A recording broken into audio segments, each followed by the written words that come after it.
Finally, the most troublesome guy is out of our lives, my husband said, laughing when I returned home from my dad Jackson's funeral. Can you believe the nerve of this guy? My father just passed away. I couldn't hold back my anger. My voice naturally grew louder. How can you joke about this? What kind of person says that? He flashed a mocking smile as if looking down on my mom, Millie, and me. Starting now, Eliza and I are taking over this house. You and your old lady can get out. It looks like he's planning to claim the house with his mother, Eliza, but he's forgetting something very crucial. Let me enlighten him on that truth. My name is Natalie, and I'm 30 years old. I juggle a job as an office worker and my duties as a housewife.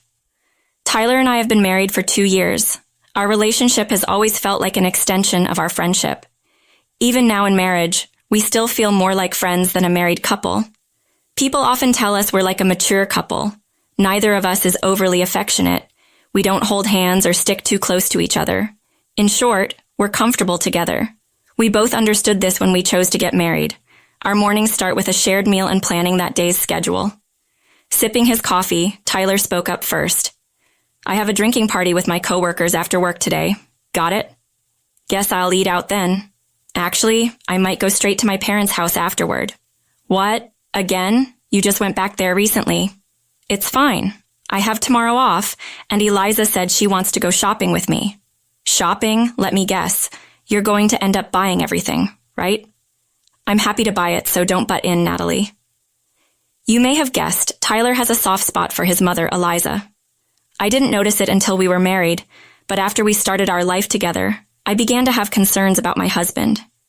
Our relationship is generally as tranquil as any friendship, but when it comes to Eliza, it's a different story. Tyler constantly prioritizes her and heads back to his parents' house at every opportunity. I had always had my reservations about his actions. It bothers me, especially since we'd agreed to share household chores on our days off, yet he takes off for his parents' house like it's no big deal. We've got plans to move soon. Despite that, he keeps avoiding packing.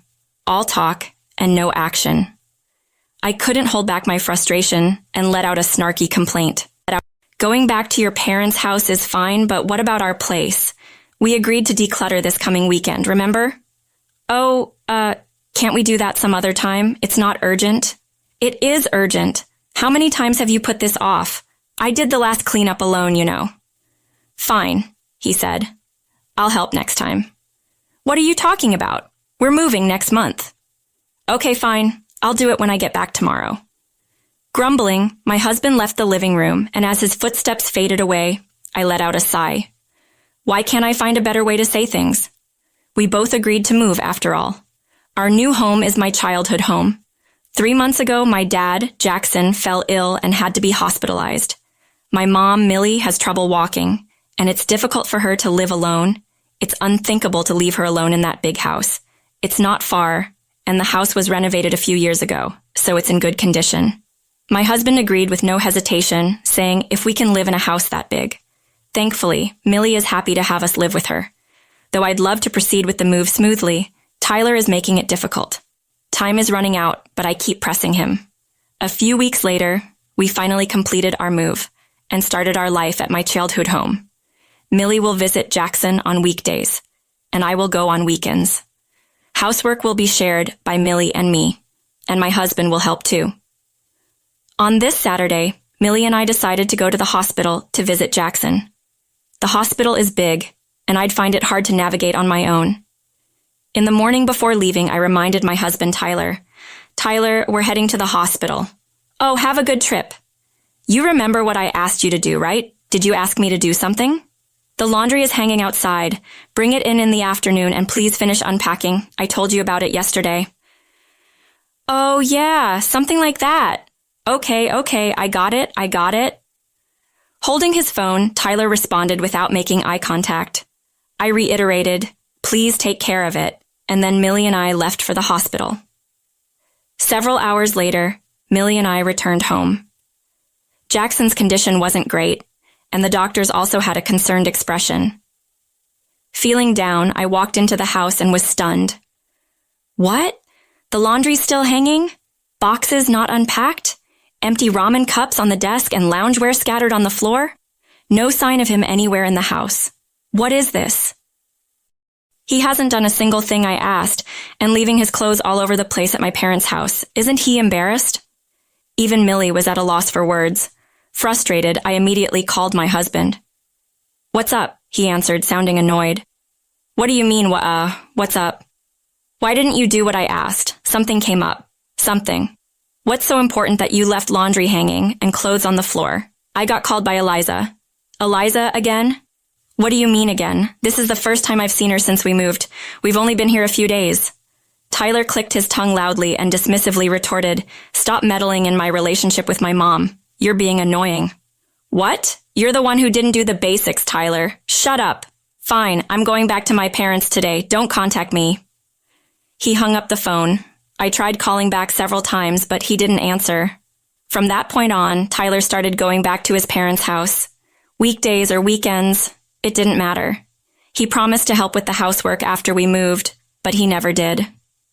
As for Millie, she likely felt apologetic about his behavior. While I was working from home, Millie timidly spoke up. "Natalie, I'm sorry. Living together has been tough on you and Tyler. It's not your fault, Mom. You don't have to apologize." Maybe Tyler never wanted this living together so suddenly. That's not it. When I suggested it, he was thrilled to move into a big house. He just doesn't want to do any housework. "Don't worry about it, Mom. I'll sort it out with Tyler. We have other things to think about, like Dad."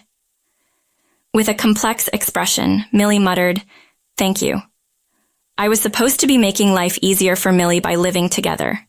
Instead, I had made her worried. I decided I needed to have a serious talk with Tyler soon and went back to work. The clock strikes 2 a.m. the next night, awakened by the ring of my cell phone. The screen displays the name of the hospital where my father is admitted. I answer the call with a sinking feeling, fearing the call informed me that my father is in critical condition. My husband is once again away at his parents' house, so he's not home. I quickly wake up Millie and we rush to the hospital in the car, but we're too late. By the time we arrive, Jackson has already passed away. "Dad! Dad!"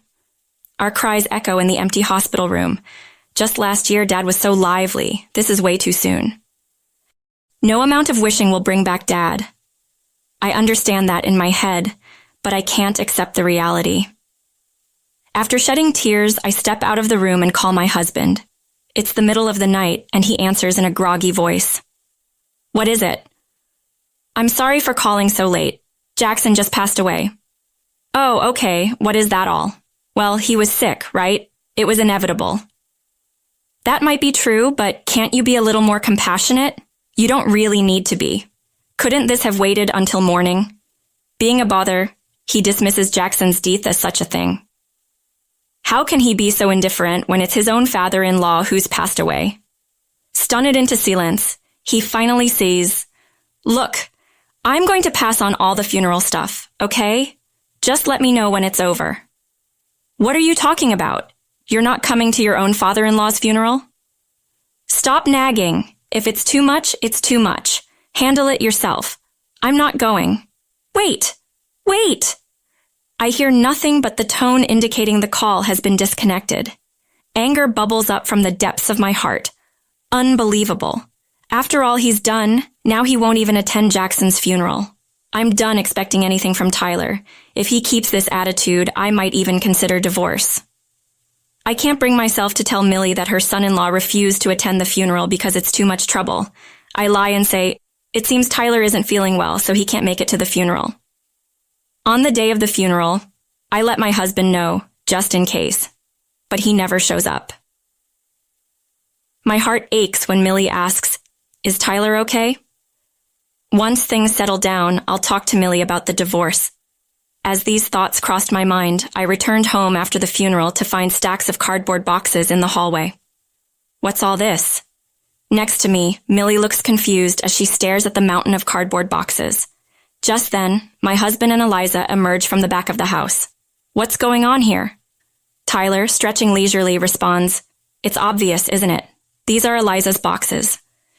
Eliza's boxes? Ah, what a relief. The most annoying person is finally gone.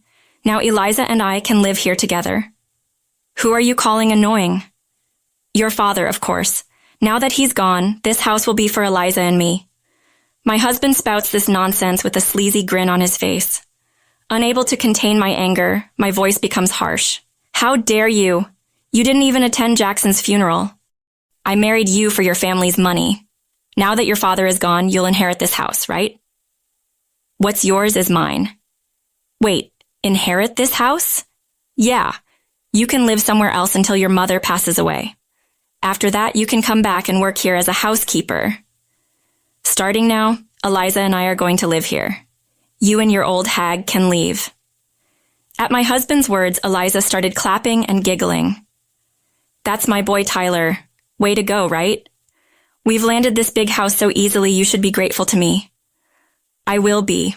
I can't wait to redecorate it to my taste, my husband added. Do whatever you like. This house is ours after all, I interjected, watching them. Millie shed tears of frustration. Meanwhile, my rage had been fueled even more. I couldn't control the burning fury inside me. You've got to be kidding me. A housekeeper. Get out. Who do you think you are? I exploded. I'll make you understand your place. I stared them down and calmly started speaking. I don't know what your misunderstanding is, but you can't live here. What are you talking about? My husband looked down at me condescendingly.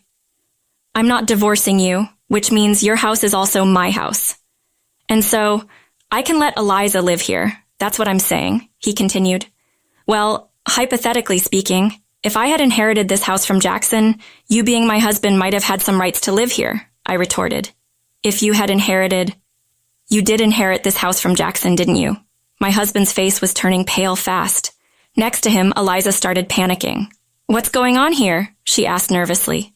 I laid out the facts clearly. I hate to break it to you, but neither of you have the right to live in this house.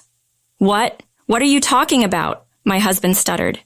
The original owner of this house isn't Jackson. It's Millie, I explained, gesturing to Millie standing right next to me. Wait, I thought Jackson was the one with the money, Eliza interjected. Nope. The wealthy one here is Millie.